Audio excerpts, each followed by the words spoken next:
Chapter 18, Shakespearean Puzzle. Hannah Gruen explained to Nancy that after church she had taken some food to poor Edgar Nixon. He was in a bad state, she reported. The theft occurred late last night. Edgar came there and pounded on the door until Ira let him in. He never so much as asked how Ira was feeling, or when he was going back to work, or anything. That dreadful Edgar started right in demanding money. You mean part of the inheritance? No. Edgar said Ira always had been a miser, and he was sure he had money hidden in the house. When Ira wouldn't answer him, Edgar started hunting for some himself. Nancy was shocked at the story. She asked if Edgar had found any money. That's the dreadful part of it, Mrs. Gruen went on. Ira did have some in the house. Lots of it. He was very foolish not to have put it in a bank. How did Edgar get hold of the money? Nancy queried. He stole it, the housekeeper said. Edgar Nixon practically tore the house apart. He ripped sofa cushions, bed pillows, and emptied every drawer in the house. How dreadful! Nancy exclaimed. Do you know how much money he got?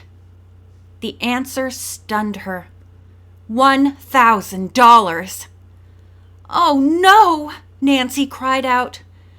Poor Ira! How was he feeling when you left him? Pretty bad, Mrs. Gruen replied.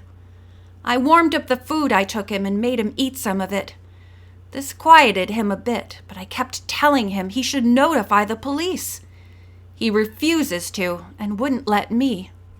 Nancy was incensed, but she could see that Ira, despite his family misfortune, did not want any unfavorable publicity about his half-brother. After all, they did have the same mother. I thought I'd better call you, Nancy, and tell you right away, Mrs. Gruen said. What do you think should be done? Nancy asked the housekeeper if she had spoken to Mr. Drew about it. No, I haven't had a chance. After church, your father went out into the country to see a client. He was planning to have dinner there. For several seconds, Nancy sat lost in thought. Finally, Mrs. Gruen said, Nancy, are you still there? Yes, I'm just thinking. Wait until I get back before doing anything. We girls are heading home this afternoon. She quickly told Hannah Gruen what had happened at Emerson and said that actually she was no closer to finding either Edgar Nixon or Nancy Smith Drew than she had been days ago. Well, Hannah dear, I guess I'd better hang up now. Ned and the others are waiting for me to have lunch. I'll see you around supper time. At the lunch table, Nancy told her friends about the latest twist in the mystery. Her friends were dismayed, and Dave remarked, Edgar Nixon is one of the slipperiest crooks I've ever heard of. Nancy said, Before we girls leave Emerson, I'd like to call on Mrs. Roderick once more. It's just possible she has heard from Nancy Smith Drew, but hasn't bothered to telephone me about it. Bess and George offered to do Nancy's packing while she was gone. In a little while, she and Ned rode off in the convertible. When Mrs. Roderick opened her front door, she exclaimed, You're just the people I want to see! I was going to call you, Nancy, but I couldn't remember which fraternity house you said you were in. You have news of Miss Drew? Nancy asked. Indeed I do. Please come inside and sit down. I'm so weak from the shock I just had that my knees are still wobbly. They all went into the living room and sat down. Mrs. Roderick explained that she taught a Sunday school class and then went to church service afterward. I thought for a change I'd stay out to dinner, so I went to a tea room that's open on Sunday. This was the reason I didn't get home until a little while ago. So far, there was nothing about Mrs. Roderick's story to upset her. Nancy and Ned waited patiently for her to go on. As soon as I came into the house, I went upstairs to change my clothes. To get to my bedroom, I had to pass Miss Drew's door. When I glanced into the room, I saw something on the bureau. This seemed funny to me, so I went in to look at it." Mrs. Roderick went on to say that lying on the bureau was 2 weeks' room rent, but no explanation by Miss Drew as to why she had left it.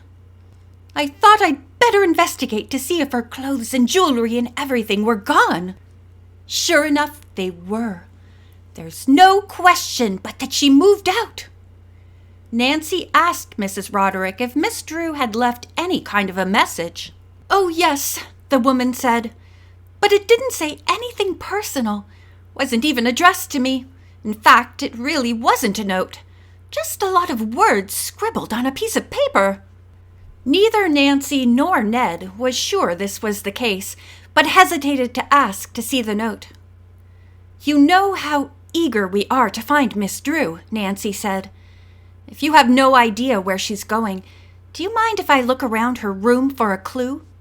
"No, go ahead," Mrs. Roderick said, and led the young people upstairs. She watched in interest as the couple made a thorough search of the place. Finally, they admitted defeat. Nancy turned to Mrs. Roderick. "Are you sure that Miss Drew came here herself?"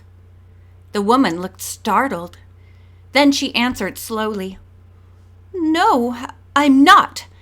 And nobody else around here would have seen who it was. We're church-going folks on this street, so everyone would have been out." "Then it's just possible," Nancy said, "that someone else could have used Miss Drew's key and come in." "I suppose so," Mrs. Roderick agreed. Suddenly she turned and looked straight at the couple. "Are you two detectives?" she asked. The young people began to laugh. Then Ned said, "I'm not, but Nancy Drew is the best girl detective in the whole world." "Don't you believe him," Nancy said quickly. "I have solved some mysteries, I'll admit, and I enjoy it, but I'm sure there are many other girls who could do the same." Mrs. Roderick was silent a few moments. Then she said, "I think I'd better show you that paper with the funny notes on it. I put it in my room. See what you can make out of the thing." She went to get it and soon returned, holding a sheet of white paper on which several verses were written in small handwriting. Nancy and Ned read them quickly. "These are quotations from Shakespeare," Nancy told Mrs. Roderick. "Shakespeare? Then I suppose it's not so funny," the woman remarked, "since Miss Drew was coaching the Shakespearean play." Ned requested that Nancy read the various lines aloud. She did so, pausing between each quotation and puckering her brow. They said, "My mind is troubled, like a fountain stirred, and I myself see not the bottom of it. Striving to better, oft we mar what's well. We that are true lovers run into strange capers. Prosperity's the very bond of love. So we profess ourselves to be the slaves of chance. Better 3 hours too soon than a minute too late. Travelers must be content.